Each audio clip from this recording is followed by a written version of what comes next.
joie jusqu'à l'ivresse, c'est l'amour de notre Père. C'est un lion qui rugit, un torrent qui jaillit, douceur et furie, c'est l'amour de notre Père.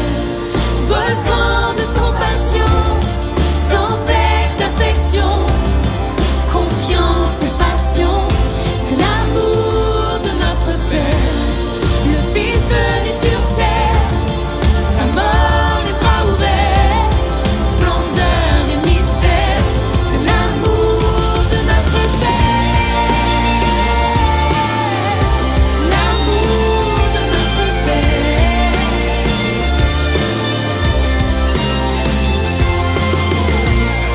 Il guérit, restaure, on vit dans les morts, mon plus grand trésor, c'est l'amour de notre Père. Au feu qui dévore, baptise-moi encore, esprit à mes corps, pour l'amour de notre Père. Il guérit, restaure, on vit dans les morts, mon plus grand trésor, c'est l'amour de notre Père. Au feu qui dévore, baptise-moi encore, esprit à mes corps, dans l'amour de notre Père.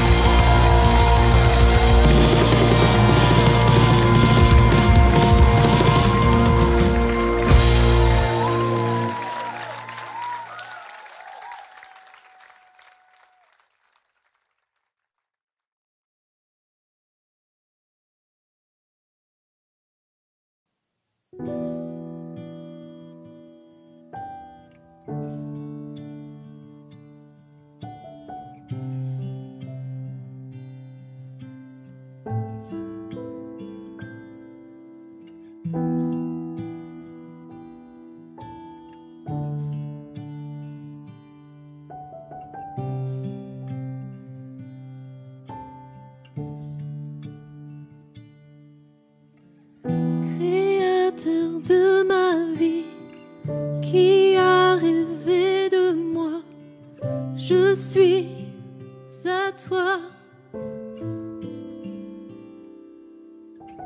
Rocher de mon salut, sauveur en qui je crois, tu es à moi. Qui me séparera de ton amour pour moi? Non, jamais rien ni personne ne le pourra. Et qui m'empêchera d'élever ma voix vers toi, de proclamer ta bonté envers moi?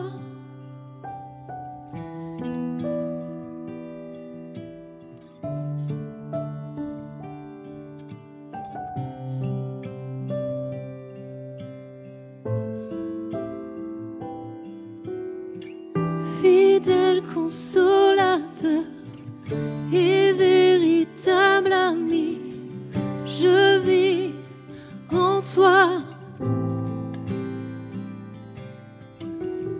Amoureux de mon âme, seul trésor de mon cœur, tu vis en moi. Qui me séparera de ton amour pour moi? Non, jamais rien ni personne ne le pourra. Et qui m'empêchera d'élever ma voix vers toi, de proclamer ta bonté envers moi? Le secours me vient de toi, je sais que tu es pour moi. Je ne laisserai plus rien me faire douter de toi. Les yeux fixés sur toi, roi qui est mort pour moi. Jésus, c'est ta ta vie qui coule en moi.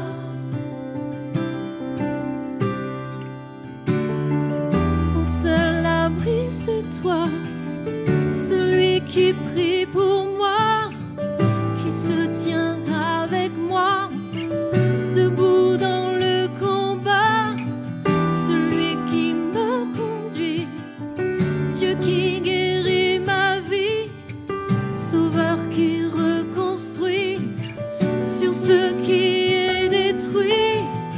Mon seul abri, c'est toi, celui qui prie pour moi, qui se tient avec moi, debout dans le combat, celui qui me conduit, Dieu qui guérit ma vie, Sauveur qui reconstruit sur ce qui est détruit. Mon seul abri, c'est toi, celui qui prie pour moi, qui se tient avec moi, debout dans le combat, celui qui me conduit, Dieu qui guérit ma vie, Sauveur qui reconstruit sur ce qui est détruit. Ma paix, ma joie, ma force, ma vie, ma source, ma gloire, j'ai tout trouvé en toi. Ma paix, ma joie, ma force, ma vie, ma source, ma gloire, j'ai tout trouvé en toi. Ma paix, ma joie, ma force, ma vie, ma source, ma gloire, j'ai tout trouvé en toi. Qui me séparera de ton amour pour moi? Non, jamais rien ni personne ne le pourra. Et qui m'empêchera d'élever ma voix vers toi, de proclamer ta bonté envers moi? Le secours me vient de toi, je sais que tu es pour moi, je ne laisserai plus rien me faire douter de toi. Les yeux fixés sur toi, roi qui est mort pour moi, Jésus, c'est ta vie qui coule en moi.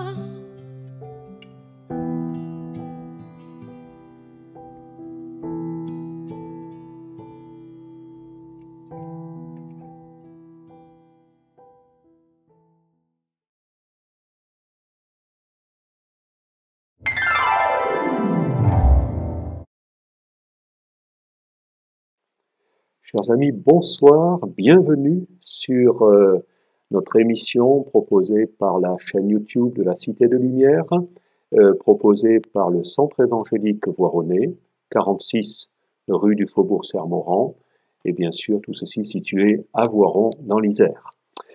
J'ai eu envie ce soir de m'arrêter, l'occasion était tout à fait favorable, sur les antécédents, sur le pourquoi de cette fête que nous allons célébrer dans quelques jours, la fête de Noël, cette fête que l'on appelle également la fête de la Nativité, caractérisée par certaines représentations diverses et variées, certaines plus en relation avec cette fête ou plus ou moins, je dirais, bien entendu, la crèche qui est, disons, qui est présente dans de nombreux foyers, avec le Joseph, Marie, le petit enfant, le bœuf, l'âne, bien entendu, eh bien, symbolise cette fête de Noël.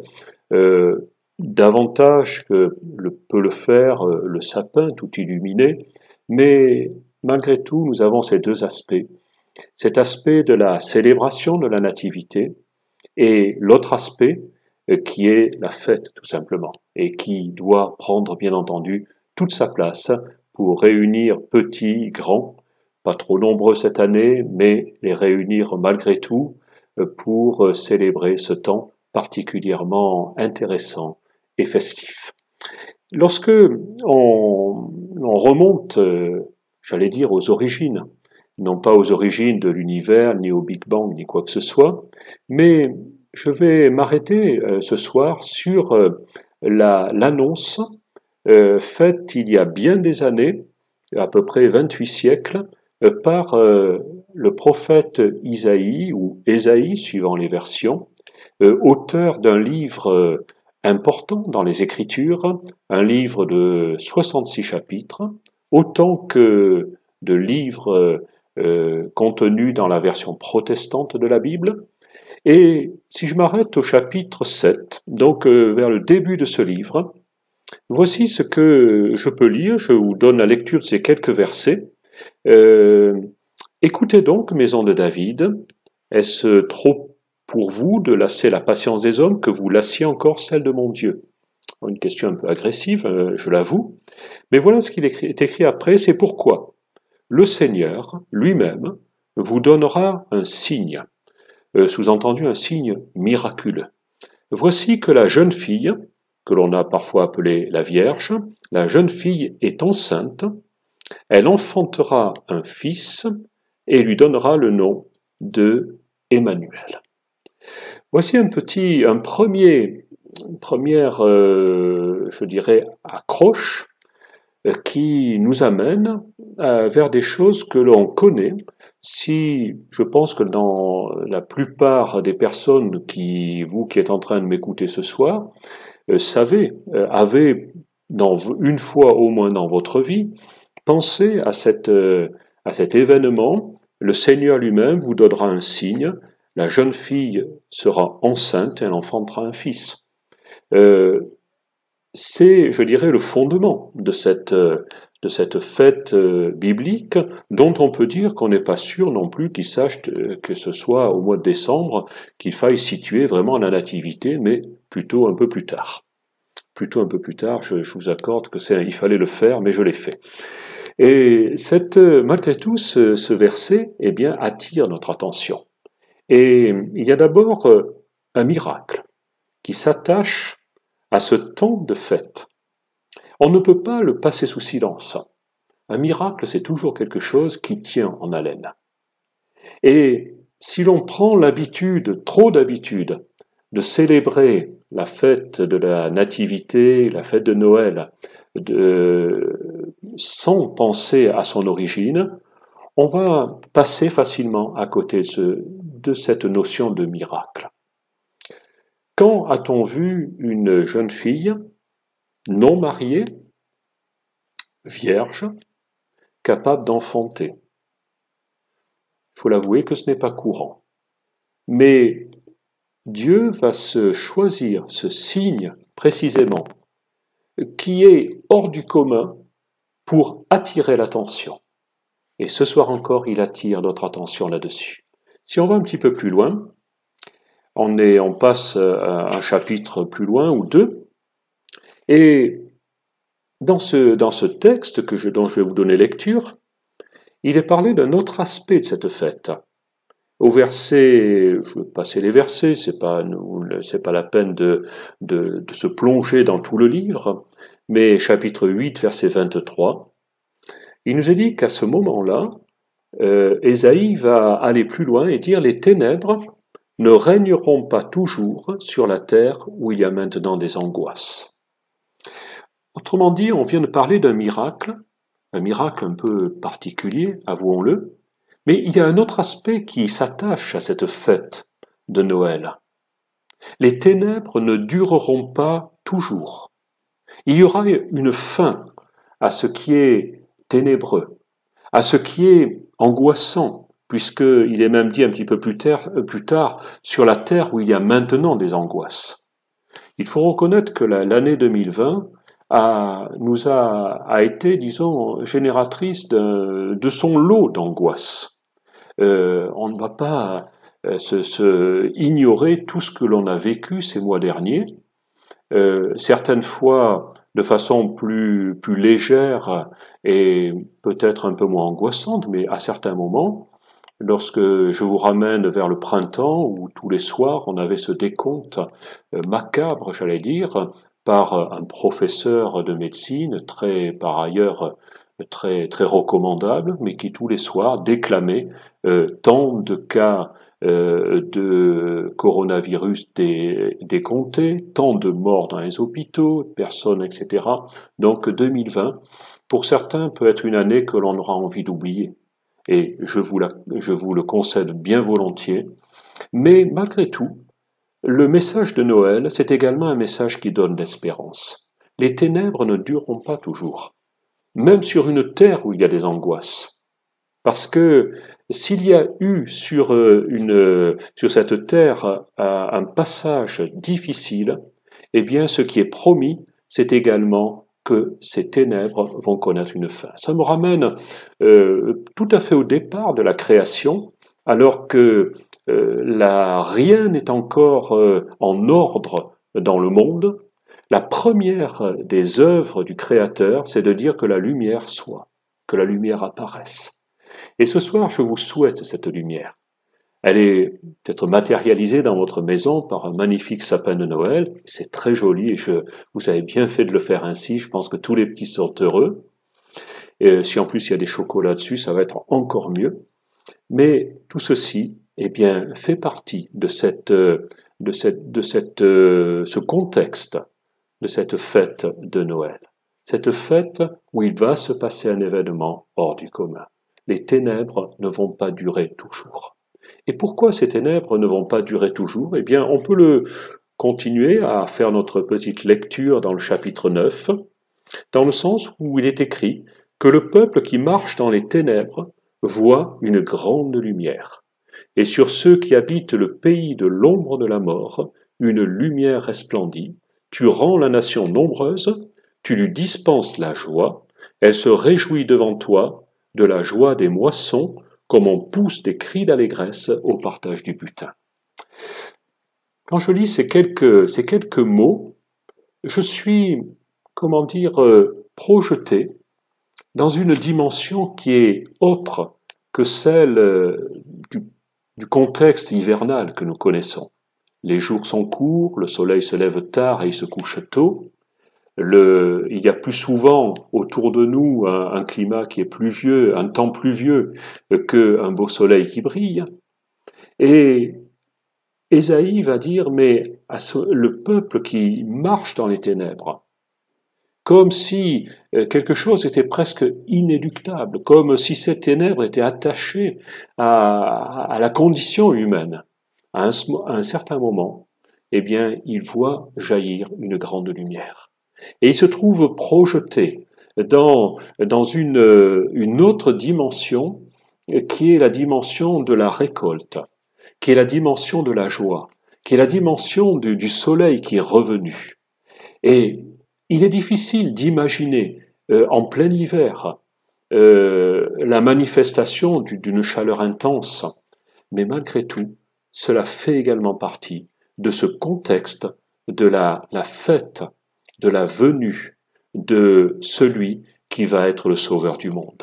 Et nous allons le voir en avançant encore un petit peu dans notre lecture, dans notre échange de ce soir. Et je veux mettre un petit peu tout ceci en perspective. Un enfant va venir. La Vierge, la jeune fille, deviendra enceinte, un miracle extraordinaire. Les ténèbres qui ne dureront pas toujours. Une lumière même qui va venir percer ces ténèbres. Comme pour dire, ça y est, c'est terminé, ce n'est plus seulement l'hiver que vous avez à regarder, mais regardez vers l'avenir. Et ce soir, j'ai envie de vous communiquer ce message d'espérance. Ne regardez pas simplement à ce qui se passe à l'extérieur. Fermez les volets de votre maison. Fermez-les de façon à faire jaillir au sein de votre maison une lumière qui soit importante et une lumière qui soit pleine d'espérance.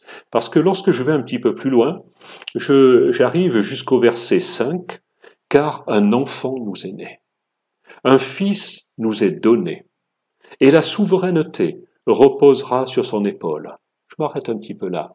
Un enfant nous est donné. Qu'est-ce qu'il y a comme plus grande joie dans une famille que de voir arriver un nouveau-né. Ce nouveau-né qui ce jour-là, eh bien, se trouve peut-être déposé, non pas dans une chambre d'hôtel magnifique d'un hôtel de luxe, mais dans simplement l'étable de l'auberge dans laquelle ce petit enfant va trouver place. Malgré tout, c'est un enfant qui est donné. Il fait la joie de cette petite famille, Marie, Joseph. Il est le premier-né de cette famille, conçu miraculeusement, et il va certainement être la joie de tous ceux qui viendront déposer leur monture dans cette étable, certains laissant peut-être leur petit bourricot ou leur cheval ou leur petite carriole et venant admirer cet enfant, tout simplement parce qu'il n'y avait pas de place dans les chambres de l'auberge, mais ça ne fait rien, ça n'enlevait rien à la venue de ce nouveau-né. J'ai envie de me réjouir de cela et de vous dire c'est beau un enfant qui vient au monde le 25 décembre. Et en même temps, il nous a dit que c'est un enfant qui nous est donné, mais c'est également un fils, comme celui qui va poursuivre la lignée de la famille, qui va permettre de dire que les choses ne sont pas irrémédiablement perdues, mais bien au contraire. Ce soir, je me trompe, peut-être déjà le matin, je veux également vous donner cette espérance. Un enfant qui vient, gardons-le comme une espérance. Et s'il est également venu comme un petit enfant, sachant que le Ésaïe va dire, mais il vient comme un petit enfant, sans aucune défense, mais il vient également comme un fils. Le fils de Joseph peut-être, mais le fils de Dieu également. Celui qui n'appartient pas tout à fait à Joseph. À Marie, il lui appartient davantage, c'est sûr. Mais il est également le Fils de Dieu. Un enfant nous est né, un fils nous est donné. C'est également le message de Noël. Je vais vous laisser avec un chant maintenant, et ensuite je vous retrouve dans quelques instants. À tout à l'heure.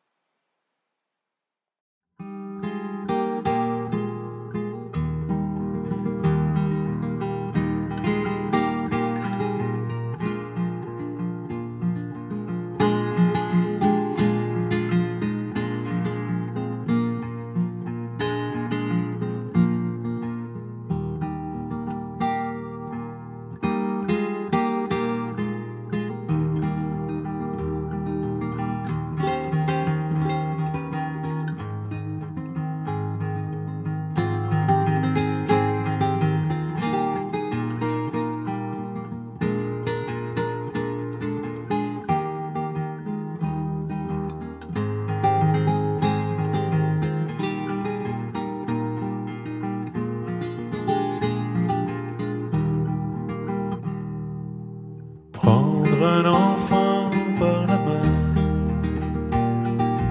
pour l'emmener vers demain, pour lui donner la confiance en son pas. Prendre un enfant pour un roi, prendre un enfant dans ses bras, et pour la première fois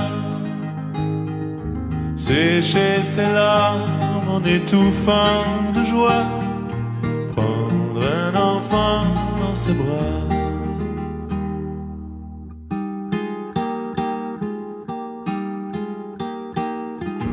Prendre un enfant par le cœur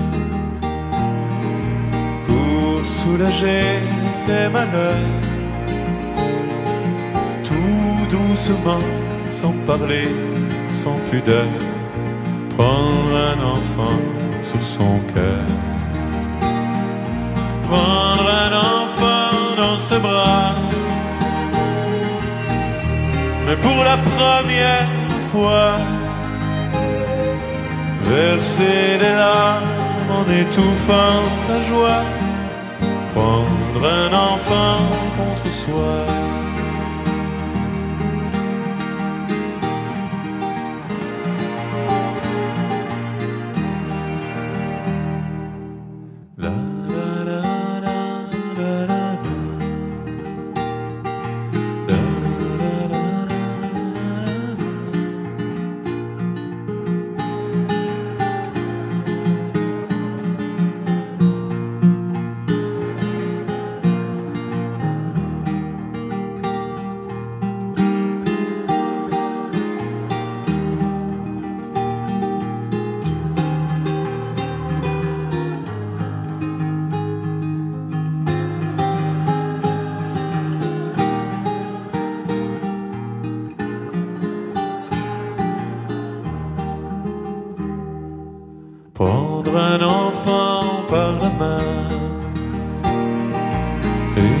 chanter des refrains pour qu'il s'endorme à la tombée du jour. Prendre un enfant par l'amour, prendre un enfant comme il vient et consoler ses chagrins, vivre sa vie des années, puis soudain prendre un enfant par la main, en regardant tout au bout du chemin, prendre un enfant pour le sien.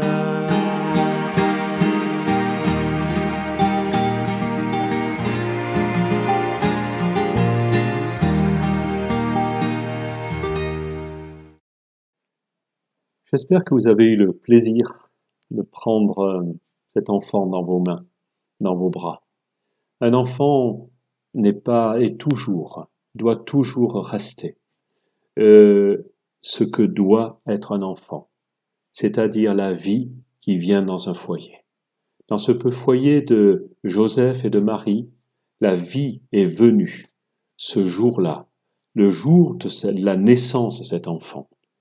Qu'il soit le 25 décembre ou n'importe quel autre jour, peu importe, je ne veux pas m'attarder là-dessus ce soir. Mais la vie est arrivée. Et la vie est arrivée non seulement pour ce petit couple, jeune couple, mais également pour le monde entier. Si je reprends la suite de mon récit d'Ésaïe, un enfant nous est né, un fils nous est donné, et ayons toute la valeur de la venue d'un enfant. Vous avez peut-être des enfants, des petits-enfants, réunis autour de votre table, autour de l'arbre de Noël, autour de la crèche. Sentez-en toute la valeur. Et d'ailleurs, Ésaïe va le dire à propos de cet enfant sauveur, fils de Dieu. La souveraineté reposera sur son épaule, on l'appellera admirable. Autrement dit, miracle. C'est un miracle. On l'appellera conseiller. Qu'est-ce qu'un enfant peut bien avoir à me donner comme conseil? Sinon peut-être de rester toute ma vie quelque part un enfant, de ne pas trop grandir, de rester à l'image de cet enfant, peut-être sans beaucoup de défense, mais également avec parfois une sagesse qui nous dépasse, nous les adultes. On l'appellera également Dieu puissant. Dieu puissant, bien sûr, pour l'enfant qui vient dans la crèche ce jour-là, mais la manifestation de Dieu dans notre maison chaque fois qu'un enfant voit le jour. Ayons la révérence devant celui qui est capable de créer en quelques mois une vie aussi magnifique. Notre époque voudrait que l'on galvaude quelque peu la réalité du miracle. Et je vous invite à songer, en regardant vos enfants, vos petits-enfants, qu'ils soient bruns, blonds, qu'ils soient frisés, qu'ils ne le soient pas, c'est pas grave. Ce sont des enfants, Dieu les aime, et je vous invite à les aimer d'une façon particulière. Il est également, comment? Père éternel. Ouais, cet enfant deviendra un jour un père. Mais à ce jour-là, ce soir-là, il a besoin d'un père. Soyez ce père, cette mère bien sûr, mais également soyez également le père de tous ces enfants. Et enfin, prince de la paix. Est-ce qu'il n'y a pas une chose dont notre monde ait désespérément besoin ce soir? Que cette paix immense et que cet enfant qui vient à ce moment-là, à cette fête-là de la nativité, eh bien va être porteur, va être le prince de la paix. Ce soir, j'ai eu envie de m'arrêter quelques instants sur ces noms qui nous sont donnés. Et lorsque l'on va beaucoup plus loin, on va aller 800 ans plus tard, eh bien ce qui avait été annoncé par Ésaïe, ce prophète, va trouver sa réalisation. Et je vous invite à simplement lire ce petit passage qui est dans l'Évangile selon Matthieu. Voici comment arriva la naissance de Jésus-Christ. Marie, sa mère, était fiancée à Joseph. Avant leur union, elle se trouva enceinte par l'action du Saint-Esprit. Joseph, son époux, qui était un homme de bien et qui ne voulait pas la diffamer, se proposa de rompre secrètement avec elle. Je passerai assez rapidement sur cette pratique de cette époque, mais comme il y pensait, voici qu'un ange du Seigneur lui apparut en songe et dit « Joseph, fils de David, ne crains pas de prendre avec toi Marie, ta femme, car l'enfant qu'elle a conçu vient du Saint-Esprit. Elle enfantera un fils et tu lui donneras le nom de Jésus, car c'est lui qui sauvera son peuple de ses péchés. » Tout cela arriva afin que s'accomplisse ce que le Seigneur avait déclaré par le prophète, sous-entendu Ésaïe. « Voici que la Vierge sera enceinte, elle enfantera un fils, et on lui donnera le nom de Emmanuel, ce qui signifie en hébreu, bien sûr, Dieu avec nous. »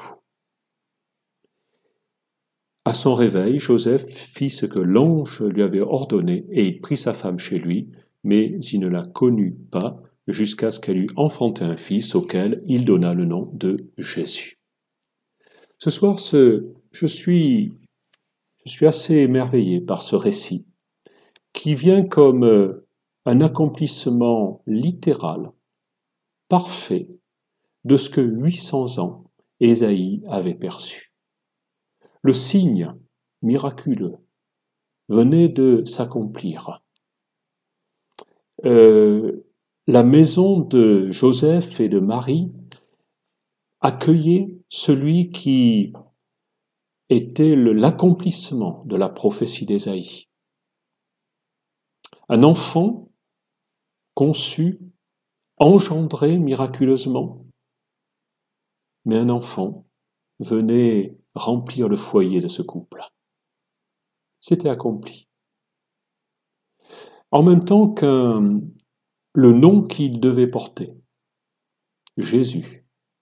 Jésus, c'est-à-dire Sauveur, celui qui allait sauver le peuple. On va dire, mais attends, c'est un enfant, quelle capacité a-t-il? Justement, Dieu prend le plaisir de l'incarnation dans un être sans aucune défense. Une petite chose, une petite créature qui va devenir le sauveur du monde.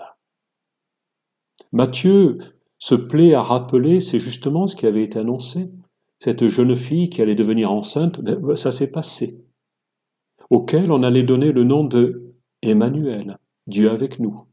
Ça s'est passé, ça vient de se passer. Et ce soir, je m'arrête là-dessus, parce que Noël, c'est également la fête de la fidélité de Dieu. L'année 2020 s'est passée, une année difficile en nombre de familles, une année où plusieurs ont perdu de leurs proches. Je compatis tout à fait à cette douleur. Et en même temps, je tiens à souligner que Dieu est resté fidèle, qu'il n'a pas changé et que pour nous qui sommes là, eh bien nous pouvons être encore reconnaissants par rapport à ce qu'il met à notre disposition, aux joies de nous retrouver en famille, aux joies de partager ce temps festif, dans la modération, dans la discipline, c'est vrai, mais un temps festif malgré tout. Un temps où nous nous souvenons que Dieu n'a pas abandonné notre planète. Il n'a pas abandonné notre famille, nos familles. Il n'a pas non plus abandonné notre pays. Je veux le souligner également. Et ce soir, vous donner un message d'espérance par rapport à cela, de façon à ce que l'on ne dise pas, eh bien les choses vont toutes de travers, il n'y a rien à espérer, mais plus exactement un temps où on peut dire, mais tout compte fait. Si je fais le bilan des plus et des moins, je peux encore m'estimer heureux, je suis en bonne santé. Et si parfois certains y sont moins, eh bien, l'on commence à s'intéresser davantage à leur bien-être que ce que on a fait à un certain moment. Il y a encore de l'espoir. La nature humaine n'est pas aussi pourrie que ce qu'on voudrait le dire. Dieu est encore aux commandes. Ça, c'est une certitude.